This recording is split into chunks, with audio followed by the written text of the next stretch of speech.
നമസ്കാരം. നാളെ മാർച്ച് 7. നാളെയാണ് ആറ്റുകാൽ പൊങ്കാല. നാളെ ദേവിയുടെ നടയിൽ പൊങ്കാല അർപ്പിക്കുന്നത് അതിവിശേഷം തന്നെയാണ്. എന്നാൽ ഏവർക്കും ദേവിയുടെ നടയിൽ എത്തി പൊങ്കാല സമർപ്പിക്കുവാൻ സാധിക്കണം എന്നില്ല.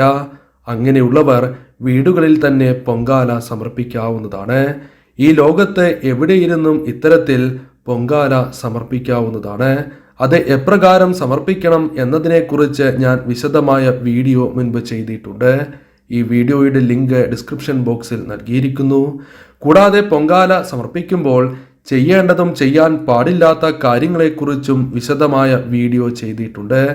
ഈ വീഡിയോയുടെ ലിങ്കും ഇതിനോടൊപ്പം നൽകുന്നു. എന്നാൽ നാളെ നാം ചില കാര്യങ്ങൾ പ്രത്യേകമായി ചെയ്യേണ്ടതുണ്ട്. ഈ പ്രത്യേക സമയത്ത്, അതായത് പൊങ്കാല ആരംഭിക്കുന്ന സമയം മുതൽ അവസാനിക്കുന്ന സമയം വരെ ചില കാര്യങ്ങൾ നാം വീടുകളിൽ ചെയ്യുന്നത് ശുഭകരമാകുന്നു. അത് പൊങ്കാല അർപ്പിക്കുന്നവരും അർപ്പിക്കാത്തവരും ഇത്തരത്തിൽ ചെയ്യുന്നത് ശുഭകരം തന്നെയാകുന്നു.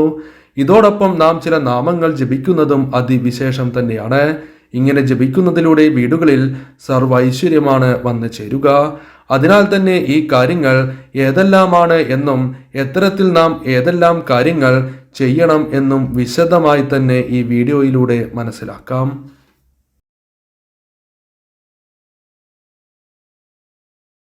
നാനൂറ്റി 28ാമത്തെ നാമമായ പഞ്ചകേശാന്തര സ്ഥിതായേ നമഃ. ഈ നാമത്തിന്റെ അർത്ഥം പ്രാണമയം, അന്നമയം, മനോമയം, വിജ്ഞാനമയം, ആനന്ദമയം എന്നീ 5 ദേവിയെ നമിക്കുന്നു എന്നാണ്. 480ാമത്തെ നാമം പായസാന പ്രിയായേ നമഃ. ഈ നാമം പായസം പ്രിയമായ ദേവിയെ നമിക്കുന്നു. 501ാമത്തെ നാമം ഗുദന്നപ്രീത മാനസ നമഃ. അല്പം ശർക്കര ചേർത്ത ചോറിൽ പ്രസീതയാകുന്ന ദേവി എന്നാണ് അർത്ഥം വരുന്നത്. ഈ നാമങ്ങൾ ജപിക്കുവാൻ ബുദ്ധിമുട്ടാണ് എങ്കിൽ മറ്റൊരു നാമം ജപിക്കാവുന്നതാണ്. സർവമംഗള മംഗല്യേ എന്നും ദേവി പ്രസീത പ്രസീത എന്നും ചൊല്ലി സമർപ്പിക്കുന്നതും ഉത്തമം തന്നെയാണ്. അതിനാൽ ഈ കാര്യങ്ങൾ, അതായത് ഈ നാമങ്ങൾ ജപിക്കുന്നത് അതിവിശേഷം തന്നെയാകുന്നു. സമയം മാർച്ച് 7 ഏകദേശം രാവിലെ 10:30 പൊങ്കാല സമർപ്പണം ആരംഭിക്കുക. ശേഷം 2:30 ദേവിക്ക് ഭക്തർ പൊങ്കാല സമർപ്പിക്കുന്നതാണ്. അടുപ്പിൽ തീ കത്തിയ ശേഷം മാത്രമാണ് വീടുകളിൽ പൊങ്കാല ഇടുന്നവർ പൊങ്കാലയ്ക്കായി അടുപ്പിൽ തീ കൊളുത്താവൂ എന്ന് പ്രത്യേകം ശ്രദ്ധിക്കുക. അതിനു മുൻപായി ഒരു കാരണവശാലും തീ കൊളുത്താൻ പാടുള്ളതല്ല. കൂടാതെ പൊങ്കാല സമർപ്പിക്കുമ്പോൾ ദേവീ മന്ത്രങ്ങൾ ഈ സമയം ജപിക്കുന്നതും അതിവിശേഷം തന്നെയാണ്. ദേവീ മന്ത്രങ്ങൾ സദാ ഉരുവിടുക. അതിന് കൃത്യമായ എണ്ണം നോക്കേണ്ടതില്ല. ഇന്നേ ദിവസം സാധിക്കുന്ന അത്രയും തവണ മന്ത്രങ്ങൾ ഉരുവിട്ടുകൊണ്ടേയിരിക്കുക.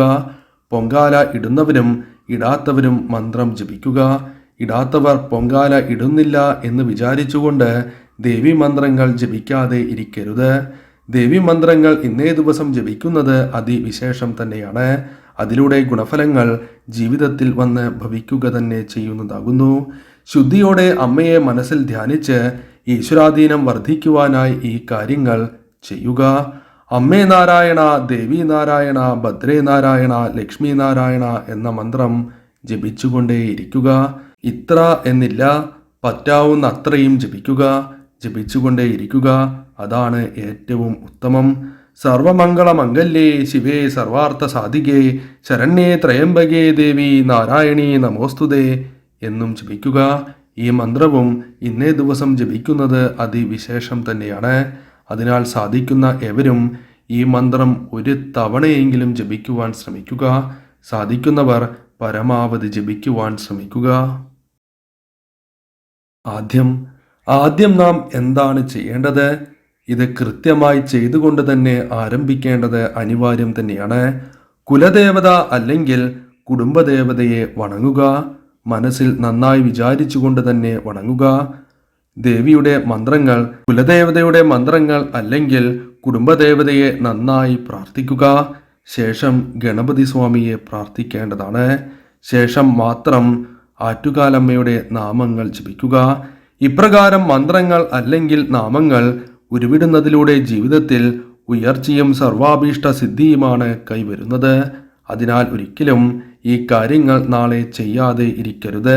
അമ്മയുടെ അനുഗ്രഹം കൂടെ തന്നെ ഉണ്ടാകുന്നതാണ്. ഇനി പൊങ്കാല ഇടാത്തവരാണ് നിങ്ങൾ എന്നിരുന്നാലും രാവിലെ എണീറ്റ് കുളിച്ച് വൃത്തിയായി വിളക്ക് തെളിയിക്കുമ്പോൾ അല്ലെങ്കിൽ ആറ്റുകാൽ ക്ഷേത്രത്തിൽ പൊങ്കാലയടുപ്പിൽ തീ പകരുന്ന അവസരത്തിൽ ഈ കാര്യങ്ങൾ ഏവരും മനസ്സിൽ വിചാരിക്കുക. ഇതുകൊണ്ട് നിങ്ങൾക്ക് നല്ലത് മാത്രമേ ജീവിതത്തിൽ വന്ന് ഭവിക്കൂ. അതിനാൽ ഏവരും ഇപ്രകാരം തന്നെ ചെയ്യുക. വിളക്ക്. നാളെ നാം വിളക്ക് തെളിയിക്കുമ്പോൾ ചില കാര്യങ്ങൾ ശ്രദ്ധിക്കേണ്ടതായിട്ടുണ്ട്. പണ്ടാര അടുപ്പിൽ, അതായത് ആറ്റുകാൽ ക്ഷേത്രത്തിൽ പണ്ടാര അടുപ്പിൽ ദേവിയുടെ ദീപം തെളിയിക്കുന്നതിന് മുൻപായി തന്നെ വീടുകളിൽ വിളക്ക് കൊളുത്തി പ്രാർത്ഥിക്കുവാൻ ആരംഭിക്കുക. തെറ്റരുത്. വിളക്കാണ് തെളിയിക്കാൻ പറയുന്നത്. ഒരിക്കലും പൊങ്കാല അടുപ്പിൽ തീ പകരരുത്. അത് ദേവിയുടെ നടയിൽ അടുപ്പിൽ തീ തെളിയിച്ചതിന് ശേഷം മാത്രമേ വീടുകളിലും തീ തെളിയിക്കുവാൻ പാടുള്ളൂ. അത് ഒരിക്കലും മറക്കരുത്. വീടുകളിൽ അതിനു മുൻപ് തന്നെ വിളക്ക് തെളിയിച്ച് പ്രാർത്ഥിക്കുവാൻ ആരംഭിക്കേണ്ടതാണ്. രാവിലെ നാം തെളിയിച്ച വിളക്ക് അണയാതെ സൂക്ഷിച്ചാലും മതിയാകുന്നതാണ്. മുൻപ് പറഞ്ഞിരിക്കുന്ന സമയം മുഴുവൻ വിളക്ക് തെളിയിച്ചു വച്ച് പ്രാർത്ഥിക്കേണ്ടതാകുന്നു. നെയ്വിളക്ക് കൊളുത്തുവാൻ സാധിച്ചവർ അങ്ങനെ തന്നെ ചെയ്യുക. പൊങ്കാല ഇടാത്തവർ മാത്രം ഇപ്രകാരം ചെയ്യുക. പൊങ്കാല ഇടുന്നവർ പൊങ്കാല ഇടുന്ന സമയത്തിന് മുൻപായി പറഞ്ഞിരിക്കുന്ന മന്ത്രങ്ങൾ ജപിക്കേണ്ടതും അനിവാര്യം തന്നെയാകുന്നു. പുഷ്പം. രാവിലെ ദേവിക്ക് വിളക്ക് തെളിയിക്കുമ്പോൾ പുഷ്പം സമർപ്പിക്കുക എന്നതാണ് നാം ചെയ്യേണ്ടത്. ഇത് ആരും മറക്കരുത്. മുൻപ് പറഞ്ഞിരിക്കുന്ന സമയത്ത് മന്ത്രങ്ങൾ ജപിക്കാതെ ഇരിക്കുന്നവർ, അതായത് പൊങ്കാല ഇടാതെ ഇരിക്കുന്നവർ, ചുവന്ന പുഷ്പം ദേവിയുടെ ചിത്രത്തിന് മുൻപിൽ സമർപ്പിച്ച ശേഷം പ്രാർത്ഥിക്കേണ്ടതാണ്. ഇങ്ങനെ പ്രാർത്ഥിക്കുന്നത് അതിവിശേഷം തന്നെയാണ്. ഇങ്ങനെ പ്രാർത്ഥിക്കുന്ന സമയത്ത് ദേവിയുടെ മുൻപിൽ എന്തെങ്കിലും ഒരു ആഗ്രഹം മനസ്സിൽ വിചാരിക്കുക. തീർച്ചയായും ആ ആഗ്രഹം നടക്കും എന്ന് തന്നെയാണ് വിശ്വാസം. എന്നാൽ മറ്റുള്ളവർക്ക് ഉപദ്രവമാകുന്ന കാര്യങ്ങൾ വിചാരിക്കരുത്. അത് ദോഷകരം തന്നെയാകുന്നു. ഈ സമയം നാം കഴിവതും ആഹാരം കഴിക്കാതെ ഇരിക്കണം എന്നാണ് പറയുക. ഈ സമയം ആരോഗ്യ പ്രശ്നങ്ങൾ ഇല്ലാത്തവർ ഇപ്രകാരം തന്നെ അനുഷ്ഠിക്കേണ്ടതാകുന്നു. എന്നാൽ പൂർണ്ണമായും ദേവിയുടെ ഭജനത്തിൽ ശരീരവും മനസ്സും മുഴുകുകയാണ് എങ്കിൽ ഒരിക്കലും വിശപ്പ് അനുഭവപ്പെടുന്നതല്ല. അതിനാൽ ഈ സമയം ആഹാരം കഴിക്കാതെ ഇരിക്കുവാൻ ശ്രദ്ധിക്കേണ്ടതാണ്. എന്നാൽ ആരോഗ്യ പ്രശ്നങ്ങൾ ഉള്ളവരാണ് എങ്കിൽ അവർക്ക് ഈ സമയം ഭക്ഷണം ആകാവുന്നതാണ്. അതിൽ തെറ്റ് പറയുവാൻ സാധിക്കുന്നതല്ല. തിലകം. മഞ്ഞൾ തിലകം ഇന്നേ ദിവസം നെറ്റിയിൽ ചാർത്തുന്നതും അതിവിശേഷം തന്നെയാകുന്നു. കൂടാതെ പുതുവസ്ത്രം ഇന്നേ ദിവസം അണിയുവാൻ ശ്രമിക്കേണ്ടതാകുന്നു. അതിന് സാധിക്കാത്തവർ വൃത്തിയുള്ള വസ്ത്രം ഇന്നേ ദിവസം ധരിക്കാവുന്നതാണ്. ദേവിയുടെ ചിത്രത്തിന് മുൻപിൽ ഇന്നേ ദിവസം വിളക്ക് തെളിയിക്കുന്നത് അതിവിശേഷം തന്നെയാണ്. ഈ കാര്യം ഏവരും പ്രത്യേകം ശ്രദ്ധിക്കേണ്ടതാണ്. വിളക്ക് അണയാതെ ശ്രമിക്കുക. മന്ത്രങ്ങൾ ജപിക്കുന്നതിനിടയിൽ ആവശ്യമെങ്കിൽ മാത്രം എണീക്കുക. കഴിവതും അവിടെ തന്നെ ഇരിക്കുവാൻ ശ്രമിക്കേണ്ടതാണ്. ഇങ്ങനെ ചെയ്യുന്നതിലൂടെ ദേവിയുടെ അനുഗ്രഹം ഏവരിലും വന്ന് ചേരുന്നതാണ്. ലളിതാ സഹസ്രനാമത്തിലെ 4 നാമങ്ങൾ പൊങ്കാല ഇടുന്ന സമയത്ത്, അതായത് ലളിതാ സഹസ്രനാമത്തിലെ 4 നാമങ്ങൾ പൊങ്കാല ഇടുന്ന സമയത്ത് നാം ജപിച്ചുകൊണ്ടേ ഇരിക്കേണ്ടതാകുന്നു. ഇങ്ങനെ ജപിക്കുന്നത് അതിവിശേഷം തന്നെയാണ്.